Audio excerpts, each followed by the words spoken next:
Okay. Hello.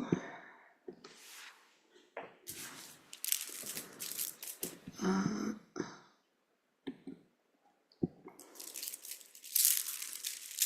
think we can still see the lotus, which is very beautiful. So that's a good kind of thing to start with. Lotus as a symbol for renunciation.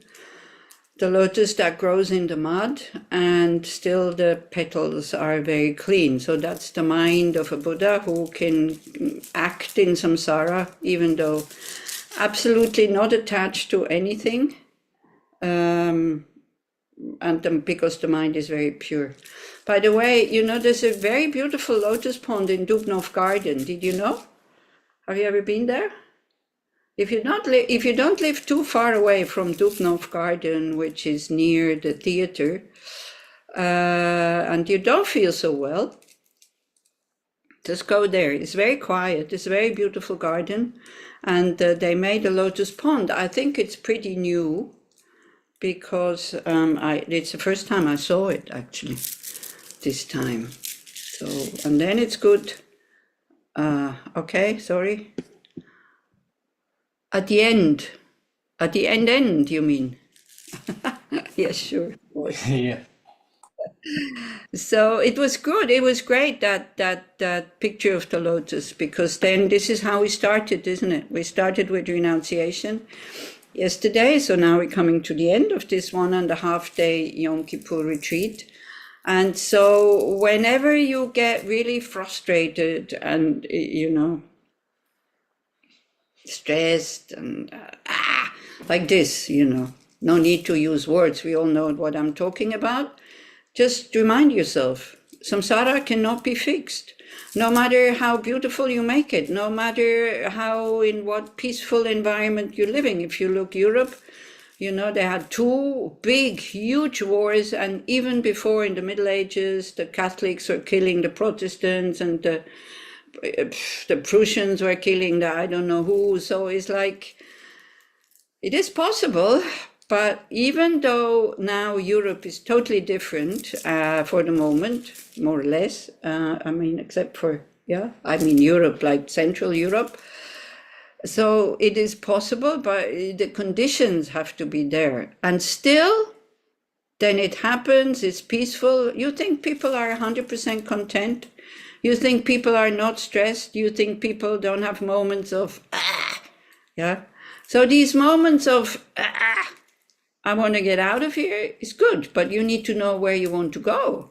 You know, just hoping for this to stop and wanting to get out is, it doesn't really do the trick. Also, I really would like to thank David for these two beautiful stories, just to show you how my memory is. I didn't even remember that you had told the story of Fiona last year. And then you said the name, and I thought, oh my gosh, who is that? I didn't remember the story because I'm also not familiar with the Bible. So I probably heard it first time last year. If I hear something for the first time, I have a good chance that I totally forget it. So I forgot. So I'm very happy. So thank you very much for giving me the gist again, like the whole story, and maybe next year or something I will remember. But Nir's story, thank you so much. So, you know, for me, this is also, it's good to hear that it is possible. And for me, this is possible when I remember my refuge, right? I would not be able to do this alone. I didn't know Nir. You know, we can find a refuge deep inside us, because this is where the only refuge is anyway. I mean, the only real refuge is. But sometimes I'm just talking about myself. If you don't need an external refuge, I'm very happy about this. But me, when I'm really not well, and when I'm in trouble, and the only trouble I have is when my mind is going negatively towards somebody, not words and not the body, but just the mind. And this is basically this is what I consider now I'm having trouble, right? So then I take refuge. And then, not always, because sometimes I forget. Sometimes it's so strong I forget. But then when I take refuge, then I do remember, hey, what do you really want? You want to have a happy samsara, or you want to realize that whatever appears to you does not exist the way how it appears. And then you want to be of real benefit to others, really knowing how to be of benefit to them, or what? And then I go, yeah, okay, right. And then it's easier to bear. You know, this dissatisfaction, the impermanence, the frustrations, the stress and the lamentation, all this in samsara, it is normal. With a mind who does not see things as they exist, this is it. And then we have sometimes better samsara and we have sometimes not so good samsara. But we don't have to stay there. So this is just what Buddhism says. So this is what I want as a Buddhist. Now, what you want, where your kind of nirvana is, it's good to think about it. Of course, you can spend your whole life and say, okay, I have this life, I do the best I can, what comes after death, inshallah. You know, whatever happens, happens. You can also spend your life like this. That's true. I'm not saying that you can't. But then, if for me again, if I think about future lives, it makes this life much more meaningful. Funny enough, because one could think, okay, I forget about this life. I'm kind of looking for the other one. If I'm not preparing my next lives now with abstaining from negative actions, trying to be kind, studying emptiness and doing whatever I can to benefit others already now, not even as a Buddha, you know, we can benefit others. Somebody who needs help in the household, and you go and help them, that is great. This is fantastic.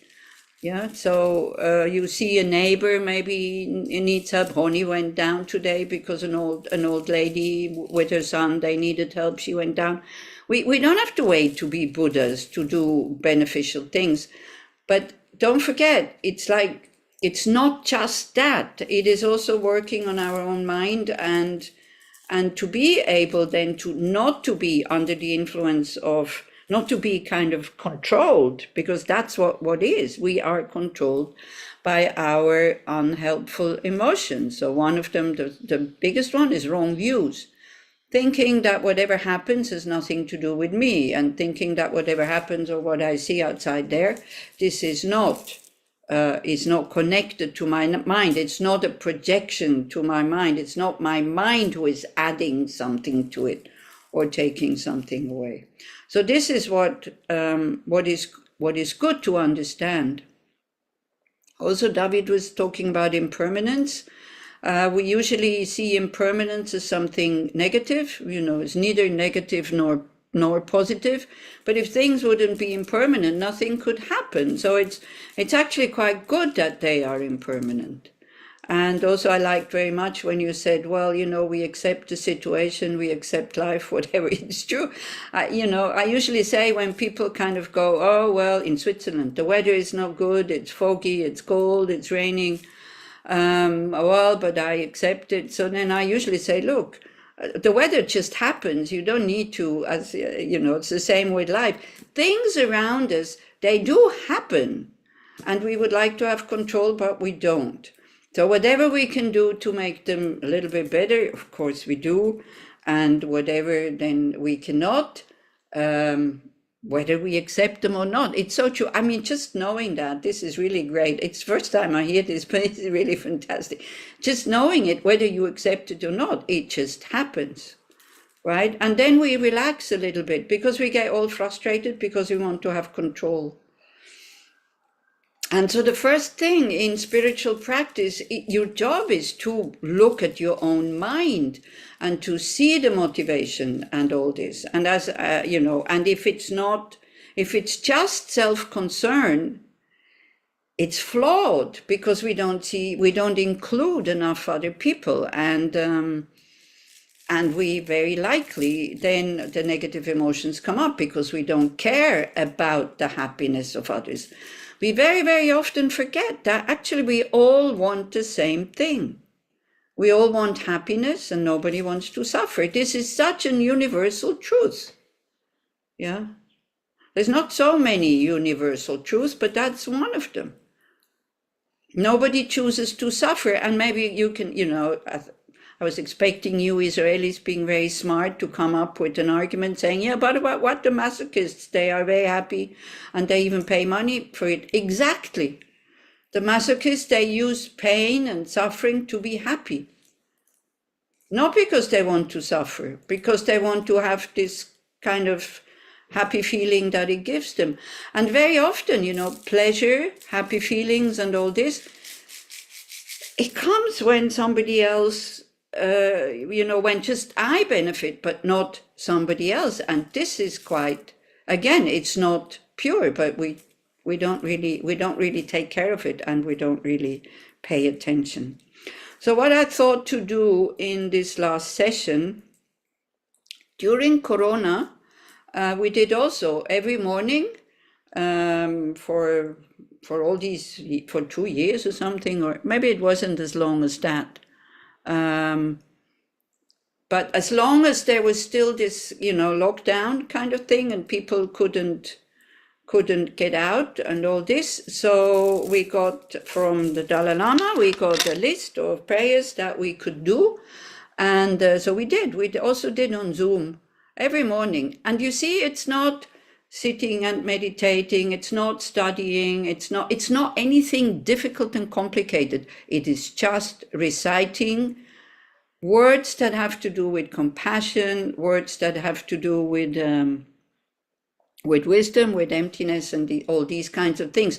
And also connecting the mind to something that we trust that is outside of us that can be of help. We did a lot of Tara practice, during that time. And Tara practice is also recommended by Chada Rinpoche to do in this situation here.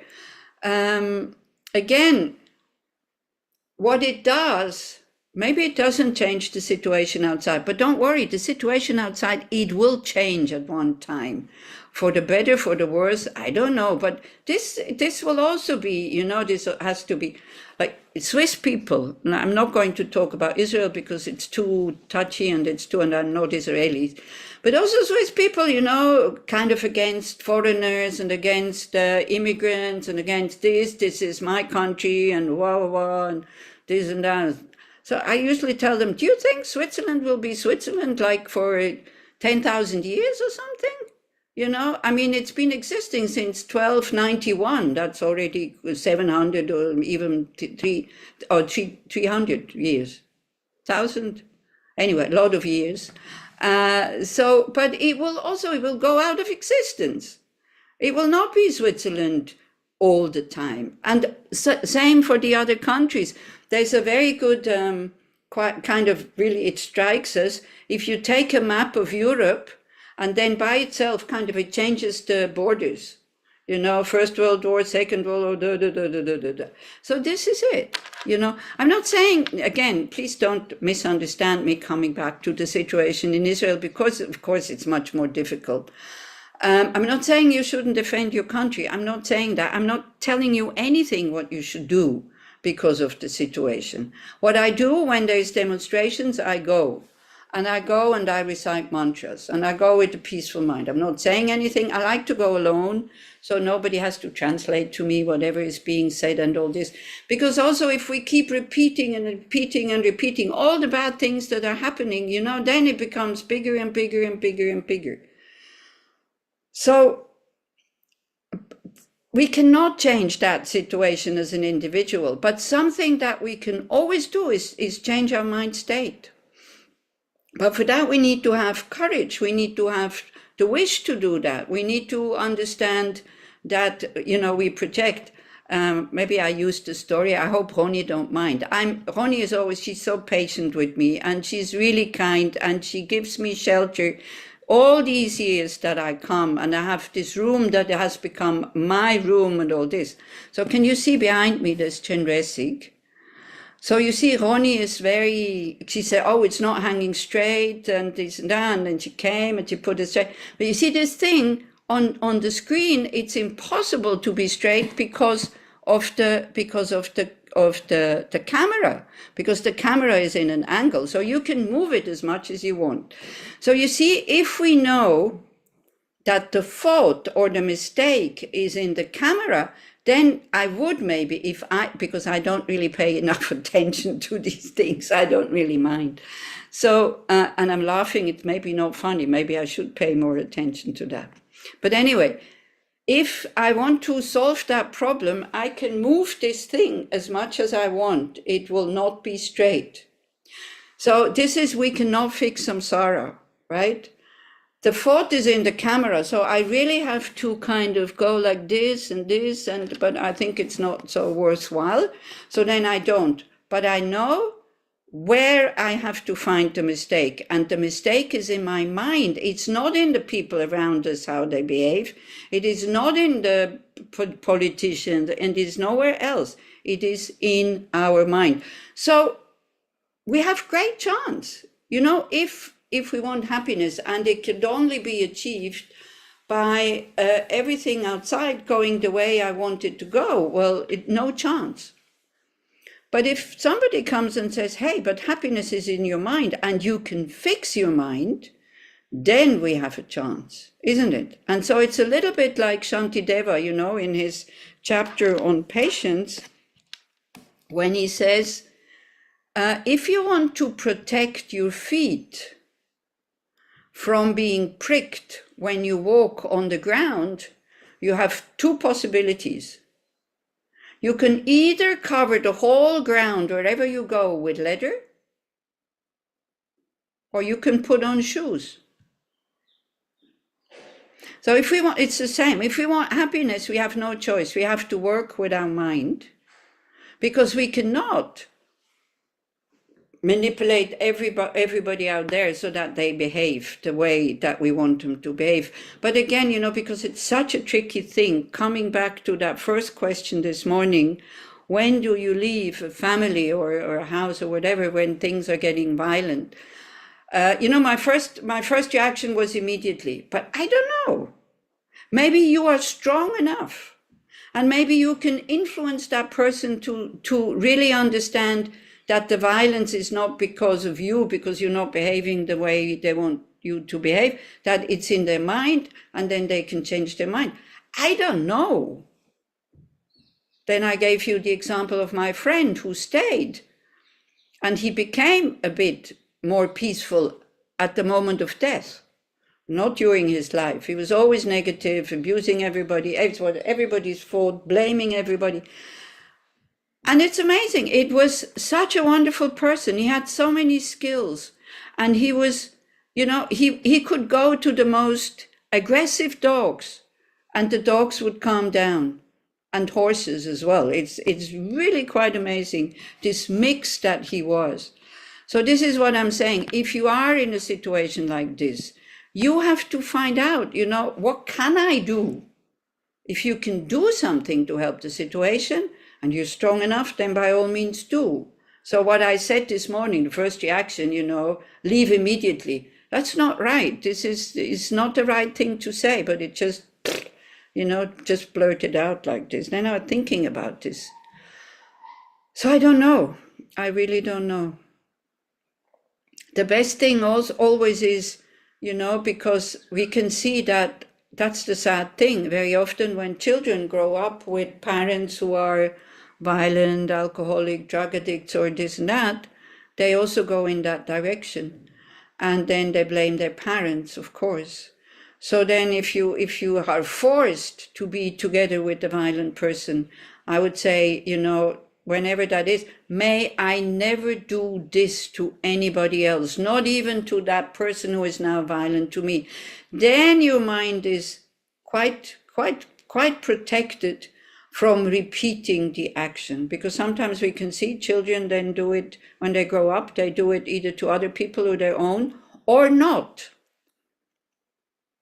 So then again, if you are in a situation like this and you cannot escape, you cannot go because it's too difficult or whatever conditions, try to find somebody who is able to deal with this in a positive way. I had at one point, I had a young man, and he was in Switzerland and was in Bern, and his father was very abusive. And the talk was about this also. The title of the talk was "Forgiving is Not Forgetting." And because we think, when something really heavy has happened to us or small, we like to forget because it keeps weighing on us. And then he said, but I don't want to forget what my father did to me, because I was able to forgive. And whenever I can think of my father and wish him all the best, this is the best experience that I ever had. Like overcoming this ego-centered mind who just wants revenge. But then love takes place in his heart and he wants his father to be well. And he said, I don't want to forget. But he also said, I needed the help of therapists, friends, and Buddhism. And other people who had gone through the same thing, right? So I just wanted to mention that because I didn't feel comfortable about what I said this morning when I said leave immediately. Because who am I to say? To a person that I don't even know, and I don't even know the situation, leave immediately. This is arrogance and ignorance, totally. Okay, so to end this, maybe on a positive note, hopefully, then I thought this is one of the prayers that one can use whatever object you want. So it's a prayer to Chenresig. Chenresig is a manifestation of an enlightened mind, which represents compassion. So one of them, he has different forms. Like he read in the sutra, a Buddha can manifest in many different forms. So one of it is he has 11 heads, and 9 of them are his. This one is his head in a wrathful form.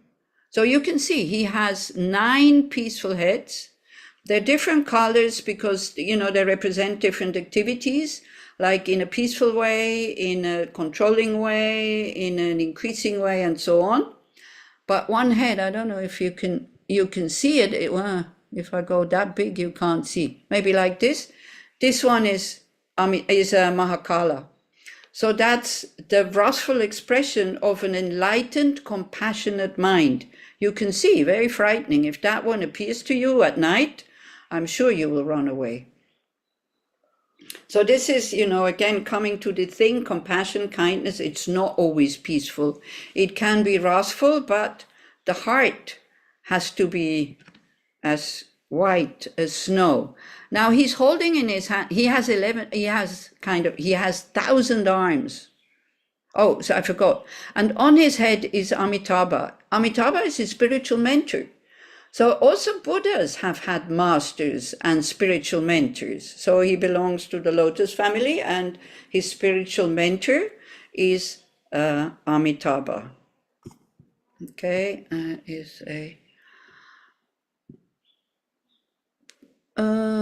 there's something in Hebrew. Great, I don't need to answer that. Maybe David can look at it. Okay. So he has 1,000 arms. Can you imagine if we would have 11 heads and 1,000 arms, life would be more easy and we would have more skills. So it's just symbolic. It's just symbolic about the ways and means, skillful means that the Buddhas have to be able to help us. And he's holding a few things in his hands. First here, he's holding a jewel that is that big, right? And this is us. So can you imagine if you would have a diamond that size, how you would protect that diamond, how you would be happy to have this diamond, how you would value this diamond. So this is how Chenresig is holding us. No matter what we do, sentient beings, as very precious, right? Because you see, a Buddha only becomes a Buddha because of ordinary beings, because they have to practice the 6 perfections. And the Buddha only has a reason to be in order to benefit others. Otherwise, there's no thing. And you know how it is. Now, I bring it down again to our very ordinary level. You know how it is. What is, how to say? Okay, what is more pleasant? You just go and run after your own, like, you know, what comes up in the body, like in terms of sensations. What is more pleasant? To just have all your own pleasures kind of falling onto you, or somebody asking you for help? You have the skills to help them. You really know that you know how to help. They're able to receive the help. And then what? What happens in your mind or in your heart? If you could choose, if you would have to choose my own pleasures or the skills, and it can be, you know, somebody comes and says, oh, I'm sorry, I'm sick, I vomited, and you go, no problem, I go and clean the toilet. It doesn't have to be save their life. It can be something like this. And you're able to clean that toilet because it doesn't make you too sick, because some people can't. This can be trained also, by the way, you know. I used to have a restaurant, and the people who were drunk, sometimes they vomited in the toilet. Do you think my employees went to clean the toilet? I, as the owner of the restaurant, had to go and clean the toilet, because at that time it was very difficult to get employees. So there you go. It can be trained. You can call me if there is vomit in your toilet and you can't clean it. I come and clean it if I'm somewhere nearby. It's not a joke. Okay. Also, if you know diarrhea and all these kinds of things, I don't have any problems cleaning that up. And I'm happy to be able to do this. So if I have the choice between going to eat a wonderful pizza and cleaning somebody's toilet, I go and clean somebody's toilet, because I know that the result from it afterwards for me is much better. Do you agree? Do you agree that, well, it doesn't have to be in toilets, because, you know, again, it's my example, it's personal. Maybe for you it's not, but like somebody who, I don't know, anything that is not a problem for you to do, they can't do it, you are ready to do it, you do it. Isn't that wonderful? I mean, isn't that what happiness is all about? In my case. Yes, it is. Thank you very much. Somebody confirmed it. And we have plenty of occasions. But please don't overdo it also. We're not Buddhas. We don't have 1,000 arms and we don't have 11 heads. So we do whatever we can, whenever it is needed, when it's not, you know, we're not neglecting our family and all these kind of things. Okay, so he's holding us very dear. Then he's holding here a mala. It's a bit difficult to see. Yeah, he's holding a mala in his hand. The mala is this, to remind himself or to remind us of the practice that we should practice. It is reciting mantra, can be anything. He's holding a wheel here, so saying, you know, to turn the Dharma wheel so that it continues. Also, he's reminding us, if we behave like Buddhists, then people are inspired. If we fight in the Buddhist group and if we have disharmony, who is going to be inspired to do these methods that we are using? Nobody, you know. But it happens quite a bit. Then this one main hand is there, and we visualize nectar is streaming from this hand. This is one hand here. Yeah, it's a bit bigger than the other ones. So there's, you know, healing nectar streaming from this hand and going to the lower states. Then he's holding a vase also, and we know how water is very precious when we're thirsty. So kind of samsara is also, we have a mind who is not happy. We have a mind who is constantly thirsty, and we have a mind who is constantly running after something to quench our thirst. But we always use the wrong things. We run after pleasures and they create more thirst, like more longing, more disappointment. Yeah. But for example, being of benefit to others, that is satisfying. That quenches the thirst of not being happy enough. Right? So samsara is, yes, we're happy. Could you be happier? Yes, but then that means you're not happy. If you can be happier, you're not really happy. You can say, I'm kind of not too bad. This is more closer to the thing. So this quenching, it's the teachings basically. So this is what will quench our thirst on the search for well-being and peace and calm of mind. What the Buddha Dharma can offer you is a peaceful mind. So if you value that, then you can apply these methods. Then even Chenresig, he's the Buddha of compassion. He's holding a bow and arrow. Not to defend himself, but to shoot the ego, to shoot the troublemaker, to shoot the one that lies at the bottom of all our problems. And this ego doesn't even exist. So this bow and arrow is the wisdom to target something that is a troublemaker, but that does not in reality exist. This is why it is it's not so difficult to kind of get rid of our negative ego, because it doesn't exist the way that it manifests, but we have to use wisdom.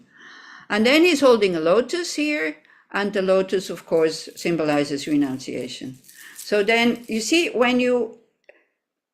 the question is always, do I need to know what it means, or is there benefit just by seeing it? The Lamas always tell us, you don't need to know everything, because otherwise you take it up in the head and then it doesn't sink into your heart. And they say, because we have Buddha nature, just by seeing these symbols, we don't need to use thought actually for them to wake up something in our mind. So that's quite good to know. This is why, as opposed to Judaism, the more Buddha images there are, the better. So it's totally opposite. I'm not saying this is right and this is wrong. I'm just saying it can be different and both can be okay. And both can be of benefit and both can be helpful. Sometimes a little bit easier. You also have a four-armed Chenresig and a one-headed one and sitting. So then here also he's holding the mala to remind us of our practice. Here it's holding the lotus. Oh, by the way, no, sorry. Again, see, I made a mistake. It's only when I repeat it I see, no, it's not true.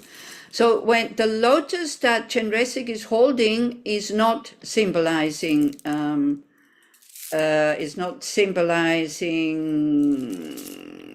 renunciation, it symbolizes wisdom. The wisdom of understanding emptiness. And the jewel in his hand, because sometimes, his mantra is Om Mani Padme Hum, the one who is holding the jewel and the lotus. The jewel is skillful means, and the lotus is wisdom. Sorry for that mistake. Somebody could have, it's okay. When I make mistakes, it's okay to open your mic and say, hey, but I thought the lotus is wisdom, because very often the lotus is the symbol for renunciation, but not in this case. And here again, we have Amitabha, who is his mentor. Then we have Tara, who promised to come and help him when he was almost despaired at one point. So Tara was born out of one of his tears when he said, oh, la, la, la, la, la, la. This is no point here. So many beings I was able to inspire to give up violence and to practice compassion and wisdom. They were liberated, but there's so many more behind them who are doing exactly the same thing. And he almost despaired, but then he cried. And then, the legend goes that Tara was born out of his tear and said, don't worry, I'll help him. And Tara she's green in color. So she symbolizes activity of an enlightened mind, and as swift as the wind, as quick as the wind, the greenness here. Yeah, it's the element wind. So there you go. And then you have white Tara. This is a Tara for long life, because in order to practice for a long time, or in order to inspire others for a long time also, when your mind is in a good state in that rebirth, it's good to have a long life. Then you have Manjushri here, which is the expression of a Buddha's mind of wisdom. And down here again, you have something wrathful, which is Vajrapani, I think. Yeah, he's holding a Vajra, so it's most probably Vajrapani, I wouldn't swear on it. And that symbolizes force, the force of an enlightened mind. So maybe that one can now kind of adjust your view or your opinion that in order to be of benefit, one always has to be peaceful. So we go through the verses, and you do with it whatever you want. I also then afterwards, if you find it inspiring, I can put it in the chat. So, prayer to Chenresi, compassionate eye-looking one, by Dharma King Songtsen Gampo. So it's a king who was also very realized in Tibet, who kind of composed many prayers. So again, maybe the word prayer is maybe not such a good thing. It's like a cry out, or let's say a connection. Maybe that's good. Connecting to Chenresi, compassionate eye-looking one, and the real one is your mind. Because we could all be Chenresiks, we just don't realize it. So then Lama Zopa Rinpoche says, if you keep compassion Buddha, who is enriched with supreme power in your mind, you will be protected from all dangers. The danger of creating more negative karma. So first request Chenresik for the following things to happen to you. So we request him to protect us. Then think that you cause them to happen to all other sentient beings. This is an extremely effective way to generate bodhicitta and the good heart cherishing others. Cherishing others is not just the victims, not just the good guys, everybody. But don't put yourself in danger, okay? I hope this is understood. Namo Guru Lokeshvaraya. Just praise be to Guru Lokeshvara.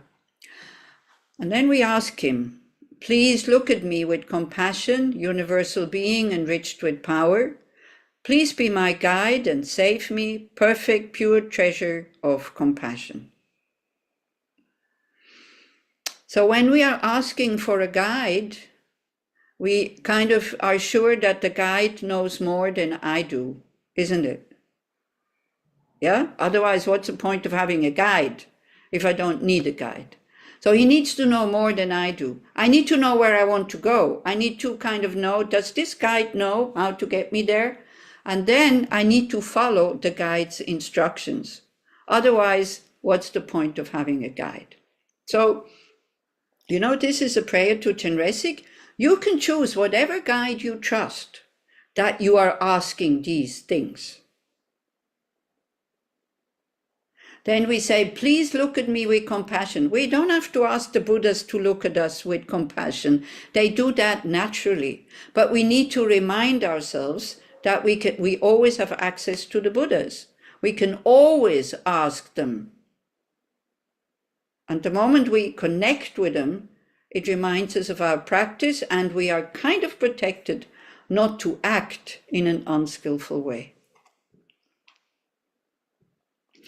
I request you, Supreme Arya Compassionate Eye-Looking One, please be my captain, liberating me from the great ocean of beginningless samsara, compassionate Eye-Looking One.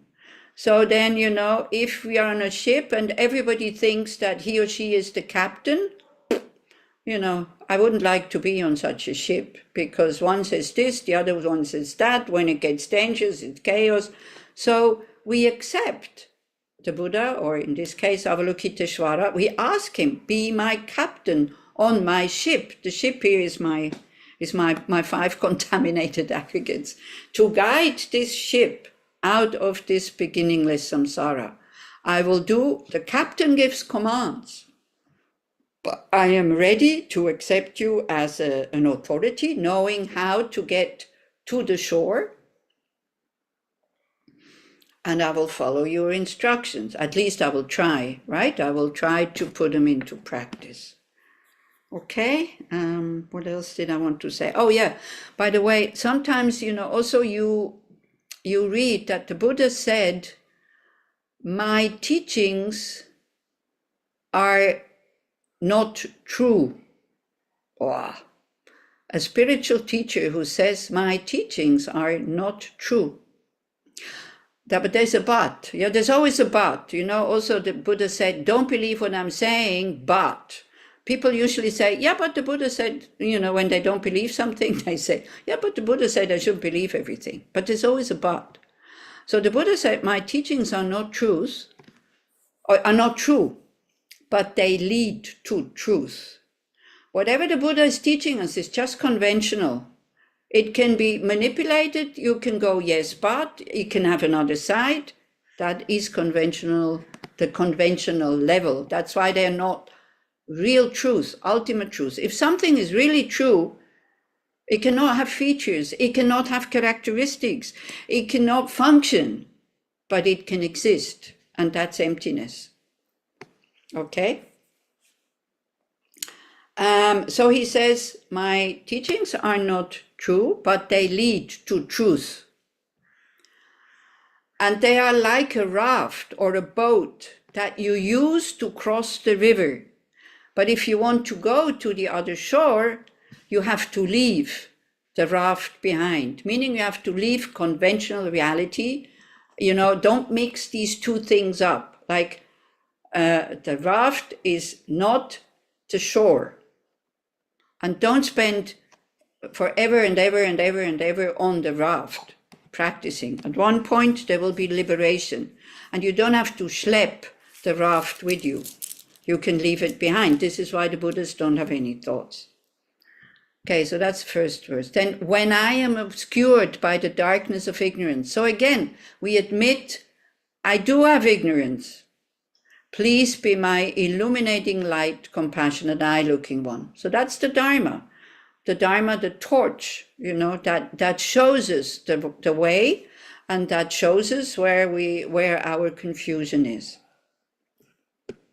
This one is nice. This one I picture sometimes, when I have a blazing fire of anger towards my enemies, please be the waterfall that extinguishes it, compassionate eye-looking one. Then when I have anger towards somebody, I visualize that anger as fire, and I see somebody coming, Chenrezig coming with the hose and going, like this on the hose, and it goes, and that's it. So if you have a crazy mind like mine, I think if I could draw, I would have done comics, I think, but I can't draw because I have a very vivid mind. I see these images, but I don't know how to draw. So then you can use that. So use your own kind of creativity, imagination, whatever. Yeah. Then when I have violent waves of attachment towards my friends, please help me realize the ultimate nature, compassionate eye-looking one. Ultimate nature is emptiness, but there's also conventional nature. For example, actually, maybe death is even, there's another universal truth. Everybody who is born has to die. So then when we have a kind of attachment, too much attachment towards the friends, please remember, you will not be together all the time. Right? So then also, it's not that we get despaired and sad and all this, then we really start to appreciate when we see that we will not have them all the time. When I am bound to my possessions by the knot of miserliness, please be my manager of giving, compassionate eye-looking one. So that could be a very good bank manager who tells you how to invest your money. First, you have to give it. In order to invest, you need to give. If you just lock it into a space, it will not grow. If we want growth again, it's just, if you want growth with your money, you have to first give it, so then it will grow. It's the same with our actions. First, we have to give, then something will grow. So please be my bank manager and tell me how to know how to give with a good heart. I think I said it yesterday when David was mentioning the dana. Of course you have to give dana, because otherwise the Dharma friends cannot exist. What do you think? They got their things for free? So So, but what I wanted to say also for the Dharma groups, not to push too much on that. It's like, I always feel a bit embarrassed, but they're right when they say that it's good for you if you give dana. Then if you, as we said yesterday, when we take precepts and you don't steal, or when you're generous, the good result of this, you never lack. I never lacked anything in my life, and this is so relaxing when you always have enough. When people say, oh, this bill is so high and this and that, and then I say, but if you have the money to pay it, where's the problem? Just because it's high. I always had money to pay all my bills, and this is such it's really helpful for your peace of mind. But if you go like, oh, you can look at, wow, it's so much, then you get upset. But when you look, but I have the money to pay it, and I will not lack in anything if I pay this bill, you're happy to pay the bill. It's as simple as that. It's just a matter of where you look.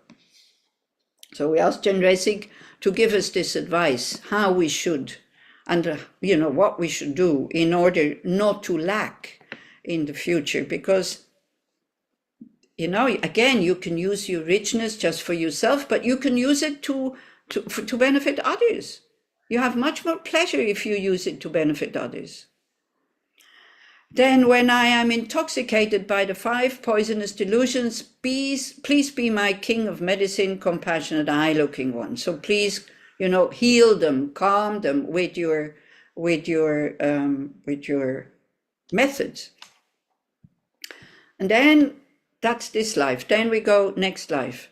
When I am disturbed and frightened at the time of death, please show me your face and introduce self-nature, compassionate, eye-looking one. Self-nature is, there's nobody real that is dying there. There's no real death. It's just continuity. You calm down. You see the face of Chenresig, it reminds you of your own compassion. It reminds you of your compassionate actions, if you've done any. Of course, if you haven't done any, then no help. Then you calm down. And everybody wants to kind of die a peaceful death, I guess.